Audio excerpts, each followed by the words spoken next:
organic, unpredictable, unknown, lovely, beautiful, a sense of fulfillment. This is part of the pleasures of life and not the chores of life.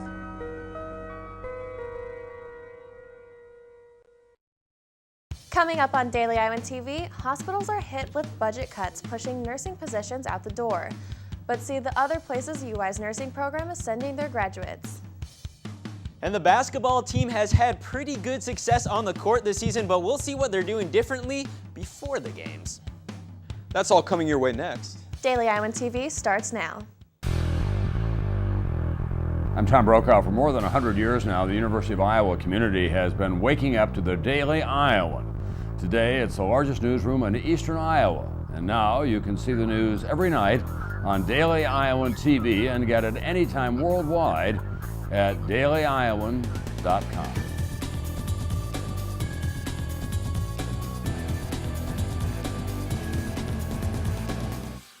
Thanks for tuning in to your Tuesday edition of Daily Iowan TV. I'm Tasha Woods. And I'm Josh Bowander. Governor Branstad moved forward with his education reform plan today by submitting a proposal to build 6 new regional centers dedicated to promoting math and sciences. The Governor's Advisory Council on STEM, which stands for Science, Technology, Engineering, and Mathematics, says the centers would help build a statewide network to link and improve educational services. A controversial education bill has some lawmakers worried about the potential impact on the state budget. A new law making its way through the state legislature would require the state to fund 100% of K-12 education. Right now, that number is 87.5%. Some opponents are upset, saying the bill would put a strain on the state budget. Government specialist Brand Hudson said, quote, "If you take the money out of the general fund, then there isn't going to be any funds for other priorities. They would have to cut other programs to make sure they follow through with their commitment." Many lawmakers say the bill is not about education at all, but rather a way for officials to free up local property taxes for other projects. Some students and faculty members at one Iowa university may be heading out the door. Today, officials and faculty at the University of Northern Iowa met to decide which programs on campus should be cut. Some of their choices are based on programs with low graduation rates. UNI's faculty union says they are negotiating who will be laid off based on tenure and seniority rights. Officials do say they hope to avoid layoffs. That's coming up in a bit, but first let's go to Stefan Duran for a look at the beautiful day we had today. Yeah, thanks guys. This is the image of just 2 days ago where we were dealing with below freezing temperatures and saw snow cover all of campus. But if we flash now to today, it seemed like we were living in a whole new world with temperatures in the low 70s. Students around campus were out and took advantage of beautiful abnormal weather. But it's making it super hard to study for midterms. I totally agree. It's gotten me all pumped up for spring break, Mexico. Woo! I'm so happy it's warm out now. It just looks so much prettier and it's so much nicer to walk to class. I'll be back in a bit with your 6-day weather forecast. Voters in Cedar Rapids today decided whether or not to extend a 1% local option sales tax for the next 10 years. The money would be used towards flood recovery and protection in the area. This vote comes after residents rejected a 20-year extension on the same sales tax last May. Votes are still to be tallied Tuesday evening. Check back tomorrow for full results. State lawmakers say they've reached an agreement on a deal that would allow Mid-American Energy to build just the second nuclear power plant in the state. According to the Associated Press, the deal is expected to receive Senate committee support this week. The announcement came as opponents held a news conference in the State House denouncing nuclear power as inherently dangerous. Nursing students crowded the main lounge of the IMU this morning. With a shortage of hospital nursing jobs around the country, the UI's College of Nursing held an event to show students that there are more nursing opportunities other than just hospital work. Daily Iowan TV's Stefan Duran tells us where they're finding work. This year marks the 35th annual Progressive Nursing Day here at the University of Iowa. Nursing students, past, present, and future, come to this Nursing Day every year to stay updated on all the things the nursing field has to offer. And finding different avenues to go into, I think, helps them stay satisfied with their job. So this is a way for them to realize, like, oh, I don't have to just do this my whole life. I can. Not only did this year's Progressive Nursing Day feature 4 speakers from around the state, but it also featured a job fair event in the main lounge, giving the almost 300 current and future nursing students the opportunity to meet with different hospitals and organizations around the Midwest. This aspect of the Nursing Day seemed to be most beneficial. They are recruiting students from Iowa to come and work at their hospitals post-graduation. Our program is an incredibly gifted and talented one, and people love to have Iowa grads working for them as nurses. So, although the nursing field around the country is not as strong as it used to be, Ellen and Hannah believe events like these will influence nursing students to stick with the program. there being nursing shortages of hospital employment, this is alerting people to different areas that they could pursue instead. Stephen Duran, Daily Iowan TV. The nursing program hopes to do more events like this in the future to further push nursing awareness. Still to come on Daily Iowan TV, find out how one local organization is hitting the weight room to crack down on domestic violence. And in sports, Coach McCaffrey disagrees with some postseason awards. A couple of guys on there, I think I could go around. Find out which Iowa player Fred McCaffrey says got robbed from a spot on the Big Ten all-defensive team tonight in sports. That's coming up in a bit, but now it's time to check back in with Stephen Duran with a look at your local weather forecast. Stephen? Tomorrow we can expect to feel a slight decrease in temperature from what we saw today. In the morning we can expect cloudy skies with temperatures around 50 degrees. Later in the day we can expect increasing temperatures, but this will also come with a slight chance of storms. If you plan on going out tomorrow night, make sure to bring a light jacket and umbrella because the chance of rain increases to 80%. Taking a look at the extended forecast, throughout this week we will continue to follow a roller coaster-like trend in the weather, with tomorrow's highs dipping down to the 62. Thursday, Friday, and Saturday seem to be pretty similar with mostly sunny skies and high temps reaching the upper 40s. Sunday and Monday we will see temperatures rise again, but there might be a slight chance of rain that comes with. So guys, with this very unpredictable weather, let's hope that the high temps and sunny skies stick around for all of spring break. Back to you. Activists hope by getting buff, they can get tough on domestic violence. Today, the McOwen Learning Community held the 10th annual bench press competition to raise money for the Domestic Violence Intervention Program, which helps over 1,200 families each year in Johnston County. Last year, the competition raised around $3,000, and this year organizers say that they hope the money can be used to help the youngest victims of domestic violence. Today marked this year's Super Tuesday. It's the day during a presidential election year when the most states hold their primary or caucus elections. This year, 10 states took part.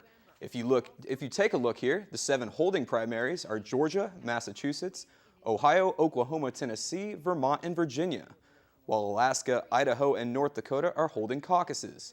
Most polls around the country close at 8 p.m. tonight. Going into today's elections, former Governor Mitt Romney claimed the majority of states with 8 victories. This year's Super Tuesday is much smaller than that of the previous 4 years ago, when 24 states held primaries. And now Daily Iowan TV's Jake Abrams is here for your look at Hawkeye sports. Well, Aaron White's stellar first year with the Iowa basketball team hasn't gone unrecognized. The Strongsville, Ohio native was named to the Big Ten All-Freshman team as voted by the coaches yesterday, in addition to honorable mention from the media. But the Hawkeyes are not satisfied with the other awards that were handed out, and our Ian Martin explains. Fred McCaffrey didn't seem to have any beef with Aaron White's Big Ten accolades. He certainly deserved to be mentioned as one of the better players in our league. There's no question about it. I mean, I think his consistency all year long was pretty special for a freshman. And even Matt Gayton's being left off the first team in favor of second-team All-Conference media and third-team All-Conference coaches at least made some sense to McCaffrey. Obviously, I felt he was a first-team guy. I voted him there. I think that's where he belongs. I think he's one of the best 5 players in this league. That said, you look at the first team and say, okay, who are you taking off?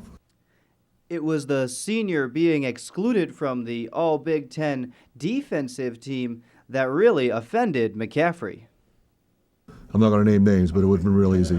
That was yeah, a couple of guys on there. I think I could go around. And while Gatens didn't get the recognition that McCaffrey and his team believed he deserved, the young guys on the Iowa basketball squad recognized that they want to play hard to make sure Gatens gets his first ever win in the Big Ten tournament. I was talking to him and I asked him about when we last had, he got to wear the white jerseys in the first round. He said it never happened. That just made me think, he's been here, he's working his butt off for 3 years, but he just hasn't had that success, he's wanted. That's just something I think all of us as a group really want to, make a run here and have something special, send him off. Gatens agreed with White about Iowa's desperation for the win, but the always humble Iowa City native said it wasn't to play for him, it was to play for the program. Yeah, we had a meeting yesterday and talked about it and talked about how it's possible. As I've said, this program's shown it, and we need one. This team right now needs one in order to help our postseason chances, and we need a couple. So we're going with that mindset that it's right on these games, and it's in our hands how many games we want to play over there. And here at Carver Hawkeye, the Hawkeyes will be taking it rather easy this week. McCaffrey said they are having a shortened practice both today and tomorrow, but we'll be ready to go against Illinois in Indianapolis. At Carver Hawkeye Arena, I'm Ian Martin, Daily Iowan TV Sports.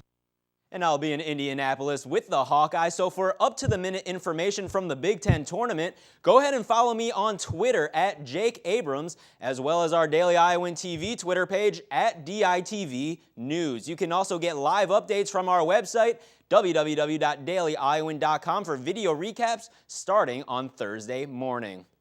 And the Hawkeyes' success on the hardwood this year is no secret, but one of the keys to the Black and Gold's game is still preparation. Daily Iowan TV Sports examines this interesting trend.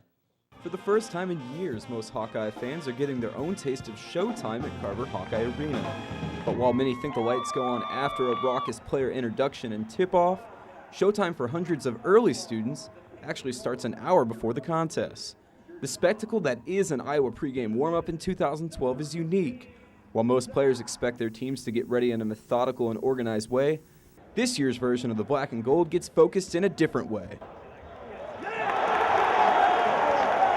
Fran McCaffrey's Tomahawk Jam sessions pregame are a stark contrast to coaching greats of years past.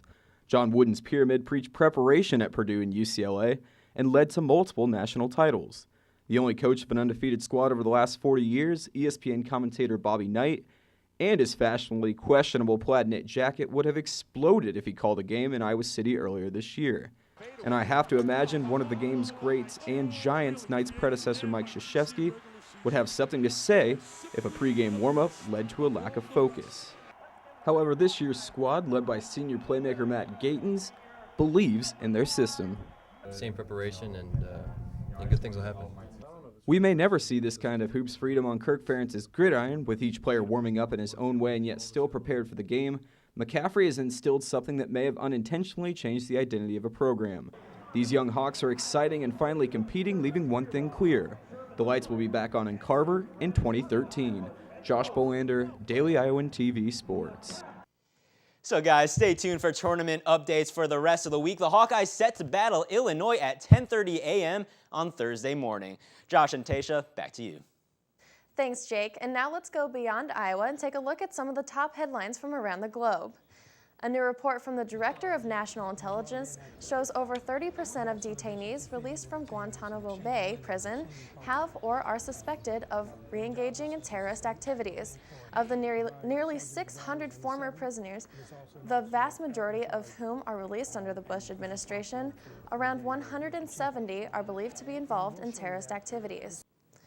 Tell me if this sounds familiar. A town of around 50,000 people is struggling to deal with excessive flooding that has displaced families and destroyed businesses. The town is called Wagga Wagga, and it lies in the southeast corner of Australia. Damage from the floods is already estimated at over $500 million. And we want to give a special birthday shout out to one of the cookie icons of America, the Oreo. Today, the chocolate cream-filled cookie celebrated its 100th birthday. Kraft Foods and Oreo's founder Nabisco even celebrated today by releasing a special edition, Birthday Cake Oreo. And even at 100 years old, the Oreo continues to be one of Milk's favorite cookies. And only with Daily Iowan TV can you get a sneak peek into Wednesday's pages of the Daily Iowan.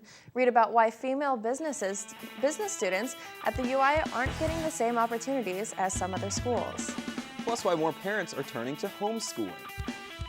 That's your latest edition of Daily Iowan TV.